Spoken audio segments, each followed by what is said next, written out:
Hey gang, Tony here with something a little different. I was asking you guys about this in my last video, and of course I kind of boffed it a little bit. It was going to be every Sunday that I'm going to do this, and I am planning on doing this every Sunday from now on, but I didn't want to wait another week because I had a ton of movies that I watched and I wanted to get to.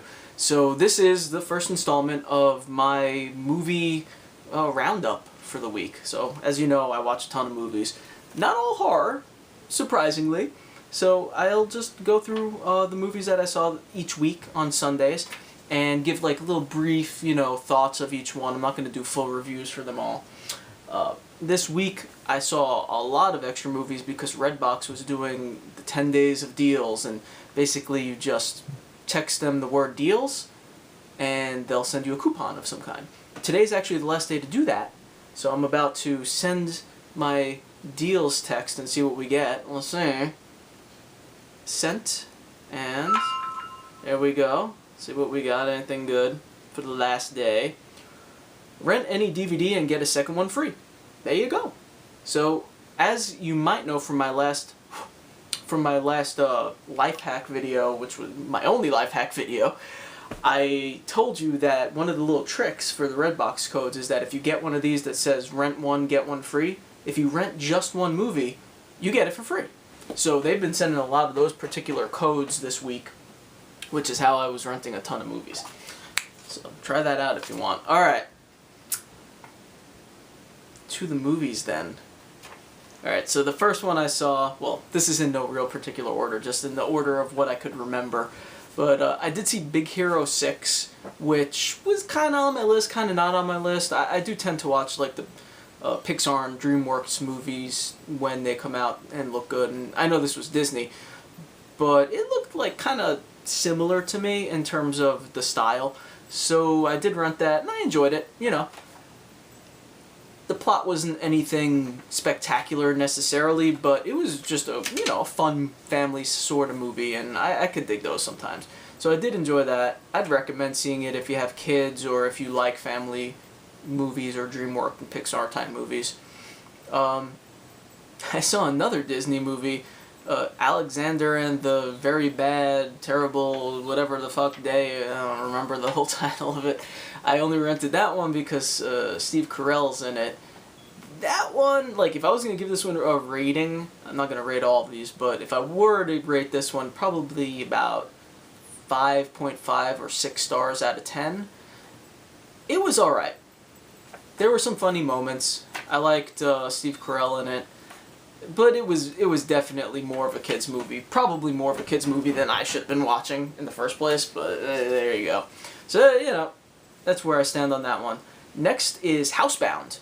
This was a horror movie out of New Zealand, and of the style of like campy horror or dark comedy, and I really enjoyed that one. That one was a lot of fun. I'm going to definitely watch that one again because I totally didn't soak up all the goodness of that particular movie. There were a lot of like sort of, I don't want to say twists, but there were a couple of little like twisty moments, I guess. And the only really, I love the atmosphere of that one. I love the tone of it. The plot was a lot of fun. The characters were great. But I think the only thing that I really didn't like too much about it, and almost ruined the movie for me, is I really, really disliked the main character in this movie. Don't remember names or anything. Don't expect me to ever remember character names when I'm doing this.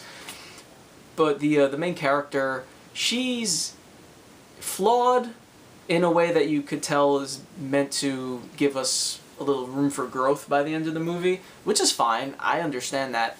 But the level of her flaws kind of irritates me a little bit, or maybe not they're not that bad, but some of the ways she reacts to other people in the movie, other characters in the movie, make me sort of hate her more than I should, I think, to really enjoy the movie. But it is a great movie, and I think she reminded me a little too much of an ex-girlfriend, and that's probably why I hated her so much.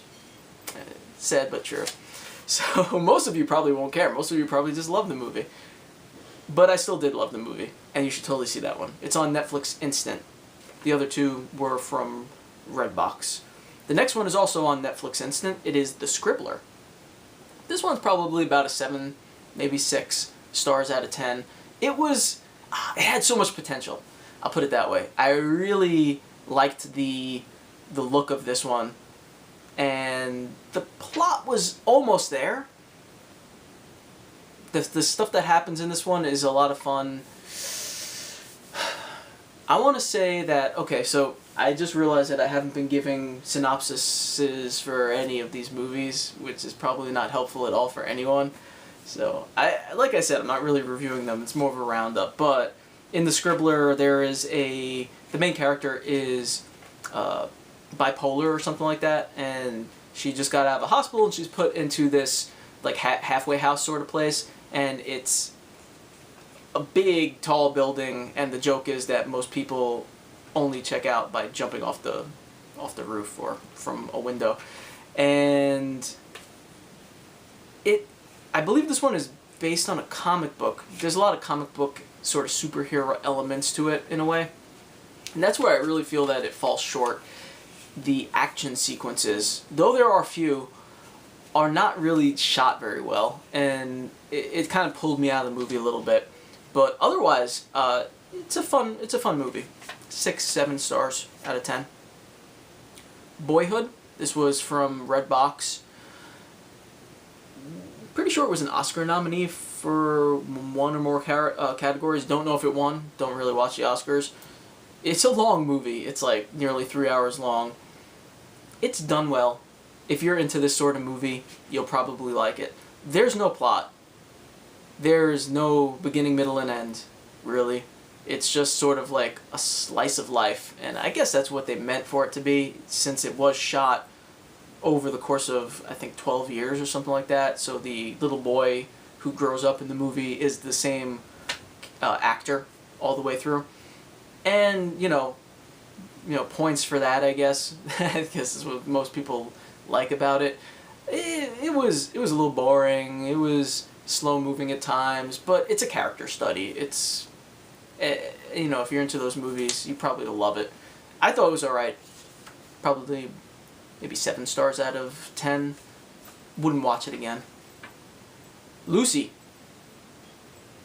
I don't know what other people are saying about this movie. This is the one with Scarlett Johansson. She's, I don't want to really give too much away about how it happens, but she basically starts like increasing the percentage of her brain that she's able to use, which brings about all these kind of powers. I love this movie. I really enjoyed it. I knew I would enjoy it from the coming attractions, from the trailers. Again, I'm sure it's one of these movies that people are like probably badmouth, saying that it's like unrealistic and that it's, just like a popcorn sort of movie, that it uses like science fiction and tries to pass it off as reality, things like that. But I don't care. It was a lot of fun, and I enjoyed it, and I would and am going to watch it again. Give that one 8.5 or 9 stars out of 10. And next is Open Windows with Elijah Wood. I love this one too a lot. For some weird reason, this one is on, Lucy was from Redbox. Open Windows is on Netflix Instant. For some reason it had it like, I think the red stars on Netflix, usually it's like what Netflix thinks you're going to think about the movie, right? It's not the actual rating of the movie. But for some reason it was like 2 stars, and I almost didn't watch it because of that, but I watched it, and it was really just a great movie. I love the way it was shot. Basically you see the entire movie through computer windows, which is kind of the interesting double meaning of the title. Open windows as in open windows on a computer, and then open windows as in like looking through open windows. And it's all about like voyeurism and our internet culture and celebrity. And there's basically this main character guy who thinks he won a contest to meet and have dinner with this celebrity who is at a convention. And then he gets a strange phone call saying, no, you actually aren't going to be doing that anymore. She decided to cancel on you. And then that's where things really pick up and all these strange things start happening. and he unwittingly begins spying on the celebrity, and it just takes off from there. It's great. I did a little Facebook post about how I thought that this movie, Open Windows, and his Elijah Wood's other movie, the remake of Maniac, would actually be a perfect double feature, largely because of the different point of view in both movies of how the movies are shot, and also the tone and plot of both movies. So yeah, I would, if you haven't seen either of those, totally watch them back to back. You'd love it. Next up is LFO, the movie. This is on Netflix Instant. This was a, I believe, Swedish movie with subtitles, and it was pretty good. I'd give it maybe like 7 stars out of 10, maybe a little less. The concept is what drew me in, because I wrote a book called Soundtrack to the End of the World, which is all about how sound frequencies turn people into zombies, basically. And this particular movie also plays around with the idea of sound, and what this guy discovers is like a strange frequency that he's able to use in order to hypnotize people for the most part, or be able to suggest things that they should do, and they'll do it. So I love the concept, but it drags on a little bit and kind of goes off into areas where you would expect it to go. And then the end is surprising, and I like the end, but they don't show the end. The end is just kind of like told to you, and I believe that was a budgetary thing. You could kind of tell it was low budget. Most of it takes place in 1 or 2 small locations. So in order to get across the idea that they wanted to for the ending, they weren't able to actually shoot it, and you kind of just hear about it, sort of. So that took away from it for me, but it's still a decent movie, worth a watch. And finally, this is the last one. This was a longer video than I was expecting. I told you I watched a lot of movies. Final one is St. Vincent with Bill Murray. And of course, Bill Murray movie. I'm going to rent it. You know I'm going to rent it. This was a great movie. Real heartfelt. I wasn't expecting it to be so emotional, but it is. And this is another one of those, like, if you really wanted to get on my case and be like, well, in Housebound you said you didn't like the character because she was kind of a mean person, not really a nice person. And in St. Vincent, you said you loved the movie, but he's also a similar, like, kind of flawed character, and probably worse in a lot of ways than the character in Housebound. But it's Bill Murray, and even at his worst, when he's being the worst, it's still great to watch. I would give that probably 9 stars out of 10. I would watch it again. Just a really good movie. A lot of laughs, a lot of feels. Good. Good all around. Alright, people. That is my movie roundup for the week. I cheated a little bit. A couple of those from maybe a couple weeks ago. A couple of them from this new cycle. But like I said, I wanted to get my first one out there, even though it's a bit late. So I hope you all have a good week. Don't forget to enter my contest for the Predator Magnet, which ends tomorrow. You only have, probably by the time you see this, maybe like 12 more hours to enter. And if you entered already, don't forget, you can do another tweet and get more entries. Secondly, keep an eye on the channel. Subscribe if you didn't subscribe yet, because I have 2 more giveaways coming up, so you want to stick around for those. And also, follow me on Facebook, because Johnny Tellez, Tiffany Villapando, and myself are going to be doing a big Google Hangout again. This is coming up in a couple of weeks, and I have links and stuff on my Facebook, so you can find it there. And that's going to be a group Abocalypse unboxing, plus lots of horror talk and all that fun good stuff. And there's more, but I'm going to stop talking now, so you can go. Alright, everybody. Hope you're having a good week. Like I said, breathe deep with the night. I'll see you next time. Bye.